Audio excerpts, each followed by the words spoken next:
Değerli kardeşlerim, hayırlı insan dili doğru olup kalbi yumuşak mülayim olan insandır. Peygamber sallallahu aleyhi ve sellem deyir ki hayrun nasi zul kalbil mehmum ve lisani saduk.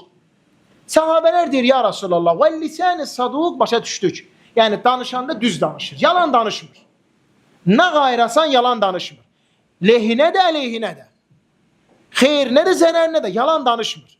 Və doğru danışan şəxs Allah yanında ən üstün olandır. Hətta öz əleyhinə olsa belə. Ya Resulallah, doğru danışanı bildik. Bəs təmiz qəlbli kimdir?